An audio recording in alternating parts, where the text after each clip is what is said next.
Halo semuanya, kali ini saya akan berbagi untuk teman-teman yang mau menghadapi OSN. Video kali ini berisi mengenai pembahasan OSK 2020 nomor 1. Masih bersama dengan saya, Pak Willy. Channel saya ini mengkhususkan pada pelajaran fisika, jadi silakan teman-teman untuk melihat video yang lainnya yang diperlukan sebagai sumber belajar. Ayo kita langsung mulai saja. Soal OSK 2020 nomor 1. Sebuah benda A dapat bergerak tanpa gesekan sepanjang kawat berbentuk parabola yang memenuhi persamaan Y sama dengan AX kuadrat dengan A suatu konstanta positif, X adalah jarak horizontal dari sumbu simetri kawat, dan Y adalah tinggi benda dari titik terendah kawat. Jika kawat ini diputar dengan kecepatan sudut omega dengan sumbu Y sebagai porosnya, tentukan nilai omega yang dinyatakan dalam G dan A agar benda A berada dalam setimbang. Oke, jadi ini adalah kawat berbentuk parabola dengan persamaan Y sama dengan AX kuadrat, ini sumbu X sumbu Y. Kemudian di sini ada satu benda, ya. Kalau ini tidak diputar, ya bendanya ada di bawah.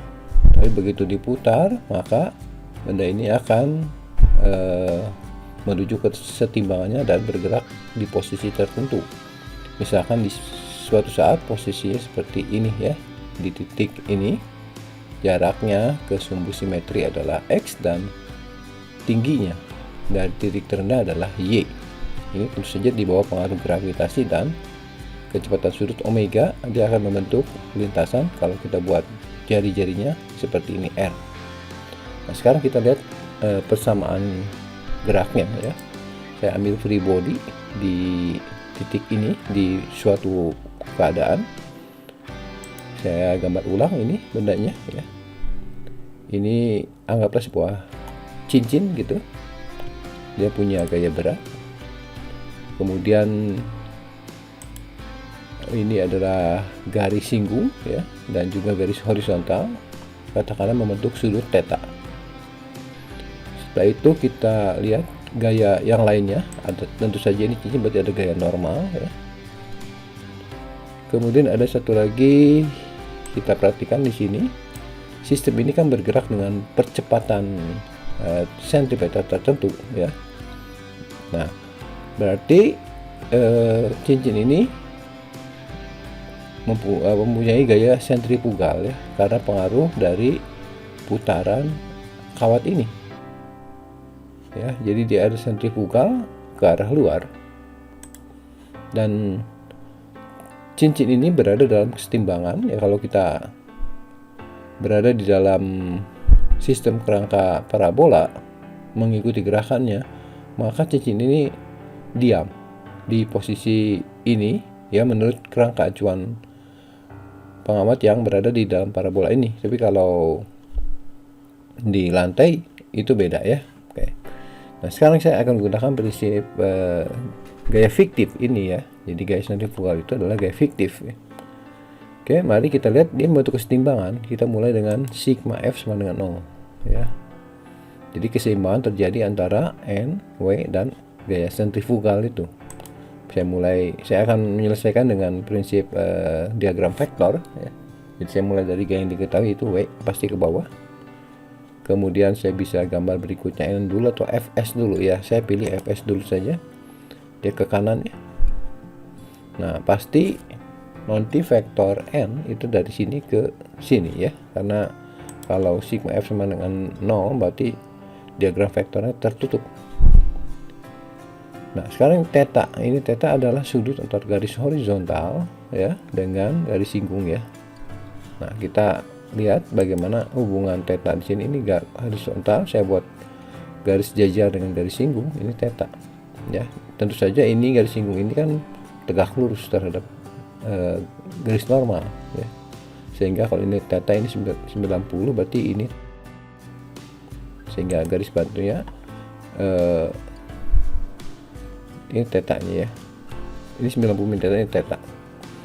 Oke, nah sekarang kita akan lihat tangan theta di gambar ini itu adalah perbandingan dari gaya sentrifugal terhadap gaya berat ya.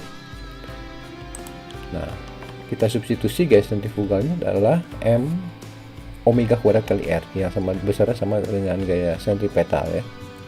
Cuma arahnya saja berlawanan. Kemudian dibagi dengan gaya berat ya M kali G.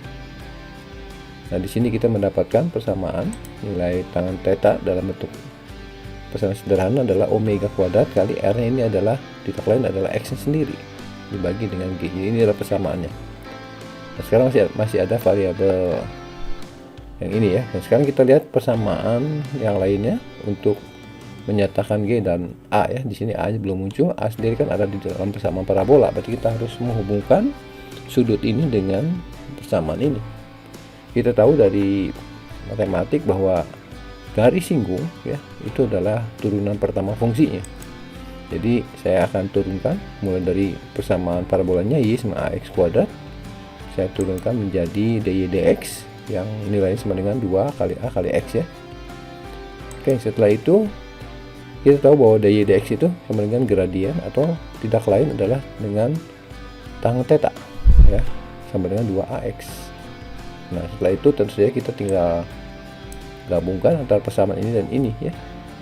Jadi tangen theta itu kan sama dengan omega kuadrat x per g sama nilainya dengan 2ax. Ini ada persamaan dalam variabel x, kita bawa ke sebelah kiri. Jadi omega kuadrat g per x omega kuadrat per G kali X sama dengan min 2AX sama dengan 0. Kita X nya keluarkan. Jadi omega kuadrat G per min 2A sama dengan 0. Dan kita dapatkan, untuk mendapatkan persamaan ini 0 berarti tentu saja X nya 0. Kalau X nya 0 berarti ada di sini ya. Kan diputar, berarti nilai ini yang harus 0. Omega kuadrat per G sama dengan 2A. Atau omega kuadratnya sama dengan 2AG. Jadi pada saat kesetimbangan di suatu tempat dicapai persamaan ini.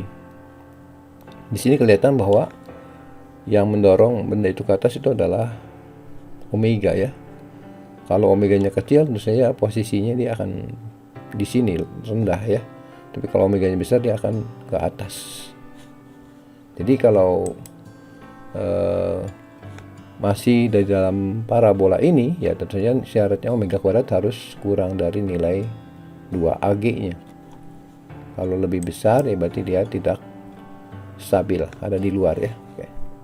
Demikian pembahasan OSN Fisika mengenai OSK 2020 nomor 1. Oh, jangan lupa ya, saya sertakan juga link soal ini ada pada bagian deskripsi dalam bentuk PDF.